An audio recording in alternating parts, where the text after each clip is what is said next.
देवसरकर, आपण बघत आहात स्टार 9 मराठी। मी सध्या उमरखेड तालुक्यातील आणि उमरखेड महागाव विधानसभेतील एक असे सामाजिक कार्यकर्ते सचिन भाऊ घाडगे, जे की 18 पगड जातीतील आणि सर्वसामान्य शेतकरी सर्वांच्या हाकेला धावून येणारे सामाजिक कार्यकर्ते म्हणून त्यांची ओळख असणारे सचिन भाऊ आपल्या स्टुडिओमध्ये आहेत। आपण त्यांच्यासोबत चर्चा करणार आहोत आणि त्यांनी मागच्या काही काळामध्ये मनोजदादा जरांगे पाटील यांचे उपोषण चालू असताना त्यांच्या उपोषणासोबत त्यांनी स्वतः उपोषण केलेली आहेत आणि त्याच्यामुळे ते अख्ख्या महाराष्ट्रामध्ये परिचितसुद्धा झाले आहेत। नमस्कार। नमस्कार। हां, आपला परिचय? माझं नाव सचिन घाडगे, मी उमरखेडचे रहिवासी आहे।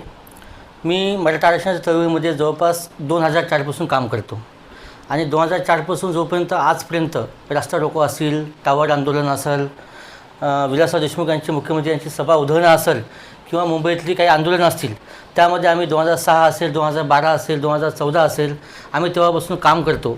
आणि मागील मनोजदादांनी जे आंदोलन चालू केलं 13 महिन्याखाली, दादांनी जितके दिवस उपोषण केले तितकेच दिवस आपण उमरखेडमध्ये सुद्धा केले।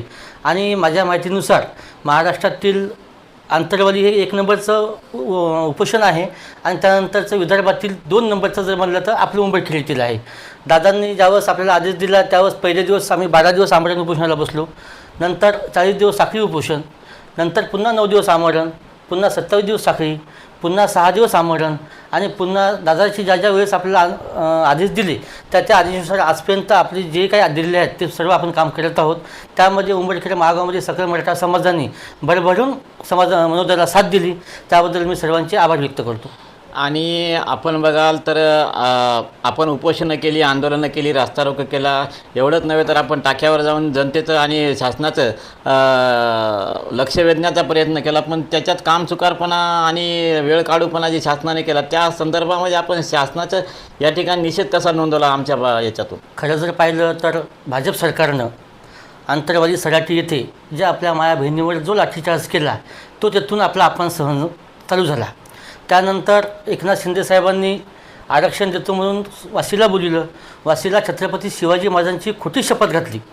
खोटी शपथ घालून जो सकल मराठा समाजाची जी दिशाभूल केली तर त्याचा परिणाम दादाच्या आदेशानुसार त्यांनी लोकसभेला बघितला आहे आणि आजही विधानसभेच्या अनुषंगानं आपल्याला आरक्षण लोकसभेमध्ये ज्यावेळेस मनोजदादा जरांगे पाटील यांनी या भारतीय जनता पार्टीच्या आणि महायुतीच्या जे सरकारला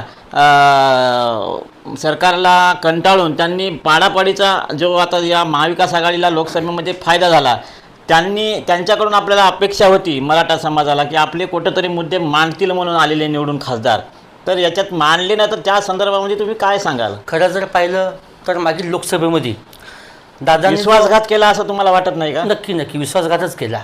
आणि खरं जर पाहिलं तर दादांनी जो आपल्याला लोकसभेमध्ये जो आदेश दिला त्या आदेशाचं पूर्ण सकल मराठा हिंगोली लोकसभेमध्ये त्यांनी पालन केलं।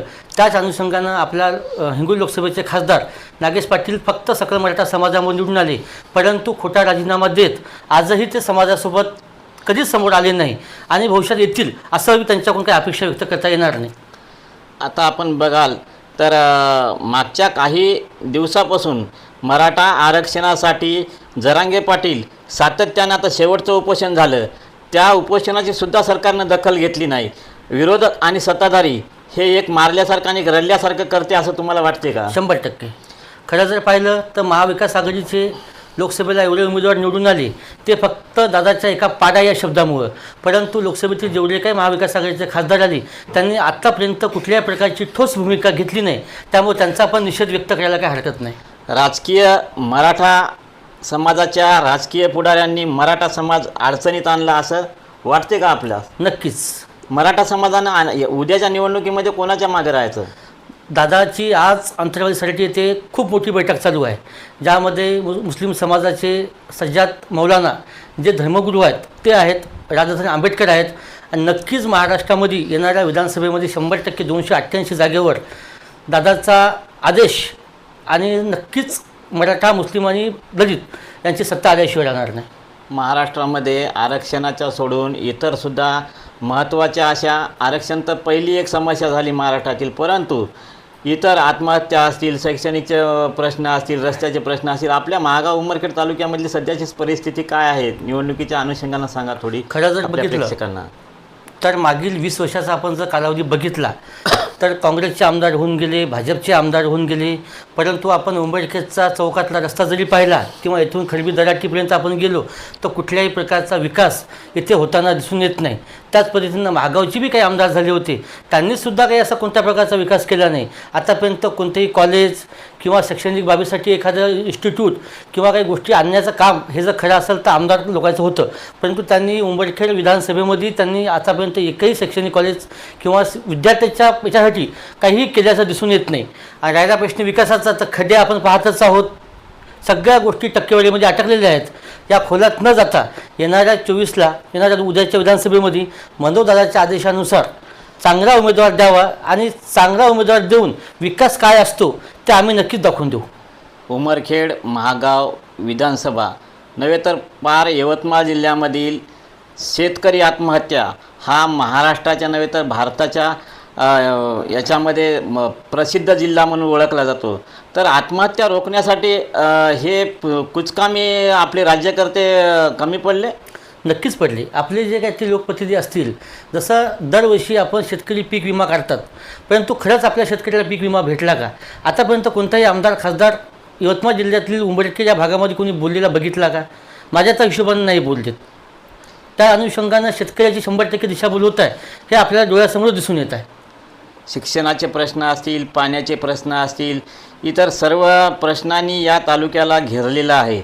अशातच आपल्या मनोजदादांनी आता उद्याला किंवा आज जो निर्णय घेतील त्याच्यामध्ये उमेदवार कसा असायला पाहिजे आणि जनतेच्या अपेक्षा काय आहेत? नक्कीच उमेदवार चांगलाच राहील आणि समाजाचा जाण असणारा, विकास कसा असतो तो दाखवणारा. आता खरं जर पाहिलं, तुम्ही आत्ताच विषय काढला पाण्याचा विषय, ढानकी शहरामध्ये मागील 20 वर्षापासून आजही 24 तास पाणी नाही भेटत, आपण डोळ्यानं बघितलेलं आहे.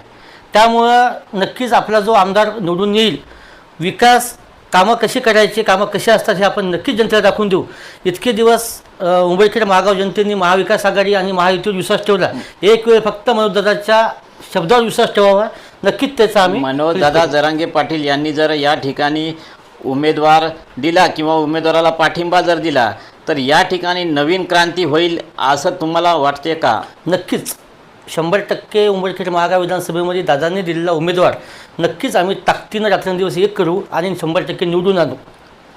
तर अशा प्रकारे सचिन भाऊ घाडगे यांनी आपल्या तालुक्यातील नव्हे तर महाराष्ट्रातील जी काय परिस्थिती आहे सध्याची ते आपल्यासोबत शेअर केली. आणि भाऊ, तुम्हाला शेवटचा प्रश्न, मराठा समाजाचे नेते मंडळी जे सध्या आपल्या मराठा समाजाला बाजूला सारून इतर पक्षासोबत हातमिळवणी करून त्यांच्या प्रचारामध्ये उतरलेली आहे, जरांगे पाटील यांनी जर या ठिकाणी मराठा समर्थक उमेदवार जर दिला तर आपली आणि आपल्या समाजाची भूमिका काय राहील नेत्याबद्दल?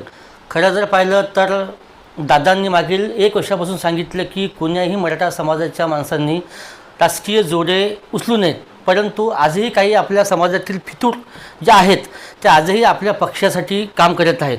आणि आपल्या माणसाला तिकीट नाही भेटलं म्हणून या पक्षाकडून भेटते का, या पक्षाकडून नाही भेटलं म्हणून त्या पक्षाकडून भेटते का? तर त्यांना माझं जाहीर आव्हान राहील की आतापर्यंत तुम्ही पक्षासाठी काम केलं, एक वेळ फक्त मनोजदादासाठी काम करा ही त्यांना कळकळीची विनंती करणार आहे. आणि जर भविष्यामध्ये दादाची जर सीट निवडून आली तर नक्कीच भविष्यामध्ये आम्ही उंबरखेड महागाव विधानसभेचा कायापालट केल्याशिवाय आम्ही राहणार नाही. आणि मराठा समाजाचे जे काही नेते आहेत त्यांनी कमीत कमी मनोजदादासाठी, आपल्या मुलांच्या भविष्यासाठी एक वेळ तरी आपले जोडे बाहेर काढावे आणि समाजासाठी एक ताकदीने यावे अशी मी त्यांना खरोखर कळकळीची विनंती करतो. धन्यवाद. आपल्या स्टुडिओमधून आपण या भावना व्यक्त केल्या. हे होते सचिन भाऊ घाडगे, त्यांच्याशी आपण संवाद साधला. धन्यवाद.